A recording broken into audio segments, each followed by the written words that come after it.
علاج وغیرہ کے حوالے سے جو آپ نے پوچھا ہے اس پہ جواب لیتے ہیں. جی خلیل بھائی. صلو علی الحبیب صلی اللہ تعالی علی محمد صلی اللہ علیہ وآلہ وسلم. ہر درد کی دوا ہے صلی علی محمد، تعویذ ہر بلا ہے صلی علی محمد. ٹائیفائڈ کے حوالے سے آپ نے ارشاد فرمایا کہ بخار کے بعد کمزوری ہو گئی ہے، تو اس کے لیے ایک تو آپ فروٹ کا استعمال کریں، سبزیوں کا استعمال کریں، اور ساتھ ساتھ اس کے جو کا دلیا، ناشتے میں جو کا دلیا یا کسی بھی ٹائم جو کا دلیا استعمال کریں تو انشاءاللہ اس سے آپ کو کمزوری میں فائدہ حاصل ہوگا. اور گرمی اور سردی کے موسم کے اعتبار سے مختلف غذاؤں کی تبدیلی کے ساتھ جیسے بندہ یہ سبزی فروٹ وغیرہ استعمال کرے. اسی طرح سے یخنی ہے بکرے کی یا دیسی مرغی کی، اس کے گوشت کی، یہ بھی فائدہ آپ کو انشاءاللہ کمزوری دور کرے گی.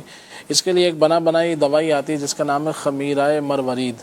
سچے موتیوں کا یہ خمیرہ ہوتا ہے، اس کا نام ہے خمیرہ مروارید. کسی بھی اچھی کمپنی کا بنا ہوا آپ یہ لے لیں اور اس کو صبح و شام استعمال کریں. یہ دل کے لیے مفید ہے، اور کمزوری جو بخار سے جو کمزوری ہو جاتی ہے اس کے لیے خاص کر یہ خمیرہ مفید ہے.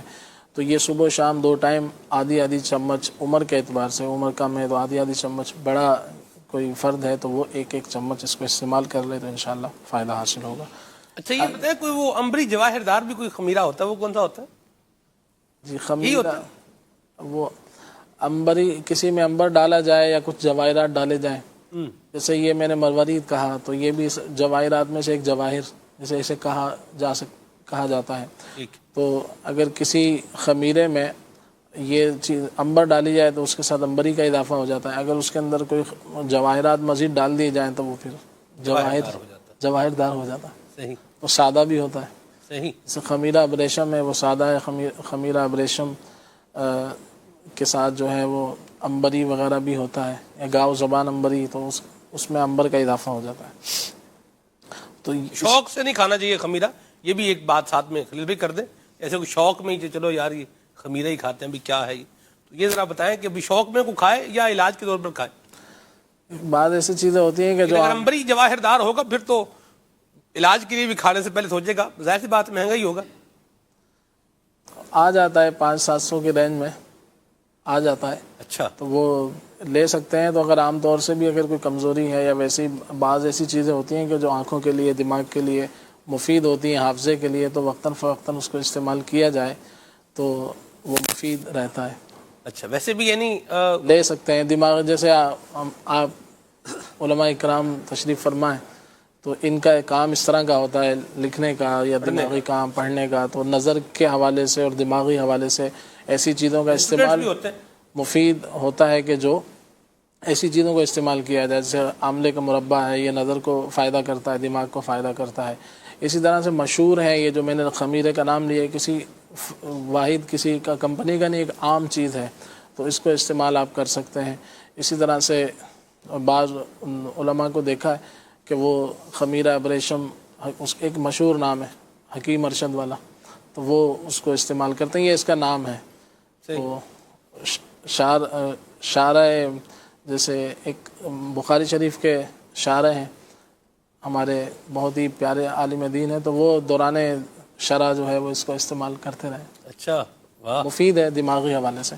تو اس طرح کی چیزیں اگر مل جائیں تو وقتاً فوقتاً طبیب کے مشورے سے استعمال کر سکتے ہیں. جی انسرٹ بھی آیا ان کا، لگا آگے چلتے ہیں. جی اسی طرح سے یورک ایسڈ کے حوالے سے پوچھا گیا. تو یورک ایسڈ کے لیے ایک تو پرہیز کیا جائے، جیسے گوشت وغیرہ ہے اس کو ترک کر دیں، اور اس کے ساتھ 4 چیزوں پر مشتمل آپ ایک گھریلو علاج کر سکتے ہیں، بہت ہی مفید ہے. وہ یہ ہے کہ اسگن ناگوری، یہ لکڑیاں سی ہوتی ہیں چھوٹی چھوٹی، اسگن ناگوری. دوسری چیز ہے چھوٹی الائچی، اور تیسری چیز ہے سفید زیرہ، اور چوتھی چیز ہے گھوکرو. گھوکرو یہ چھوٹے چھوٹے اس کے سائز چھوٹا سا ہوتا ہے اور اس کانٹے سے اس پر ہوتے ہیں. تو یہ لے لیں. یہ 4 چیزیں ہم وزن لے کر اس کو پیس لیں اور صبح و شام ایک چمچ استعمال کریں تو بہت زیادہ مفید ہے اس حوالے سے. یا ویسے ہی آپ اس کے لیے یہ نہ لینا چاہیں تو سفید زیرہ اور گلاب کے پھول، 1 چمچ سفید زیرہ اور گلاب کے پھول اندازاً 10 گرام، اور 5-7 چھوٹی الائچی. اس کو 1 گلاس پانی میں پکا لیں، جو شاندہ بنا لیں. جب آدھا گلاس رہ جائے تو اس کو چھان کر پی لیا جائے تو یورک ایسڈ کے لیے بہت ہی زیادہ انشاءاللہ یہ مفید ثابت ہوگا. اپنے طبیب کے مشورے سے اس کو استعمال کر سکتے ہیں. سارے جسم میں سوجن ہے اس کا فرمایا, تو اس کے لیے اس طرح سے علاج کسی سے نہ پوچھا جائے. مشورہ یہ ہے کہ اس طرح کچھ بھی وجہ ہو سکتی ہے, کوئی جگر کی پرابلم ہو سکتی ہے, گردوں کا مسئلہ ہو سکتا ہے, یا کوئی اور وجہ ہو سکتی ہے. تو اب اسے کسی نے علاج بتا دیا اور آپ نے کر لیا تو وہ آپ کا مرض بڑھ گیا تو آپ کے لیے پرابلم ہو جائے گی. اللہ آپ کے لیے عافیت والا معاملہ فرمائے. ویسے عام طور سے سوجن کا ایک علاج گھر روحانی علاج میں عرض کر دیتا ہوں, یا علیو یا علیو یہ 9 دفعہ پڑھ کر اپنے جسم پر پھونک مار لیں, اول آخر 3 مرتبہ درود پاک, تو انشاءاللہ سوجن کے اندر کمی واقع ہوگی. اور باقاعدہ کسی اچھے طبیب سے, ڈاکٹر سے آپ مشورہ کر لیں اور اس کی جو وجوہات ہیں اس کو جانیں کہ وجہ کیا ہے. تو وجہ معلوم ہوگی تو انشاءاللہ اس کے مطابق علاج میں آسانی ہوگی.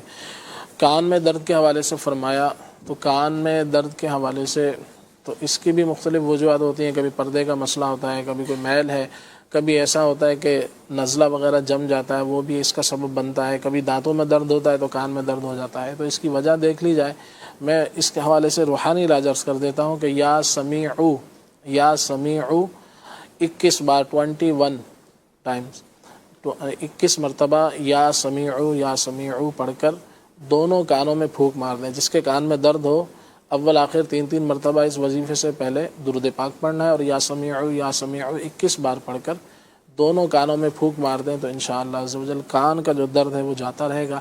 مگر اس کے ساتھ ساتھ جو ہے وہ کسی طبیب کو دکھایا جائے. بعض اوقات ہوتا ہے کہ وہ چھوٹا سا پرابلم ہوتا ہے, بندہ اس کو نظر انداز کرتا ہے, بعد میں پھر وہ بڑھ جاتا ہے, تو اس کا پھر علاج مشکل واقع ہو جاتا ہے. تو اللہ کریم ہمارے مریضوں پر, ہم سب پر رحمت کی نظر فرمائے. دودھ میں چینی ڈالنے کے حوالے سے کہا کہ دودھ میں چینی ڈالنا منع کیا جاتا ہے. تو منع اس حوالے سے نہیں ہے کہ دودھ کے اندر کوئی ایسی خرابی پیدا ہو جاتی ہے. تو میٹھے سے, چینی وغیرہ سے تو ویسے ہی بچنا چاہیے. جیسے کہ ہمارے شیخ طریقت امیر سنت دامت برکاتہم عالیہ مشورہ دیتے ہیں کہ چینی کے بجائے جس سے ہو سکے وہ شہد استعمال کریں. تو اگر شہد میسر ہے, خالص شہد, تو وہ استعمال کر لیں, ورنہ سادہ پینا چاہیں سادہ پی لیں, کوئی اس کے اندر مصری ڈالنا چاہیں وہ ڈال لیں. مگر یہ ہے کہ اگر میٹھے سے آپ بچیں گے تو انشاءاللہ چینی وغیرہ سے تو آپ کو فائدہ حاصل ہوگا. تو اس کے بجائے شہد وغیرہ, یا پھر دیسی کھانڈ جو ہوتی ہے یعنی گڑ ہے یا دیسی چینی, شکر جسے کہا جاتا ہے, تو چینی کے بجائے وہ استعمال کر لیں تو انشاءاللہ فائدہ ہوگا. یا 1-2 کھجور اس کے اندر ڈال کے گرائنڈ کر لیں, تو کھجور کے اعتبار سے اس کی توانائی میں بھی اضافہ ہو جائے گا, یعنی کہ فائدہ بھی ہوگا, اور ساتھ ساتھ انشاءاللہ آپ کو میٹھا بھی ہو جائے گا. سبحان اللہ, کیا بات ہے.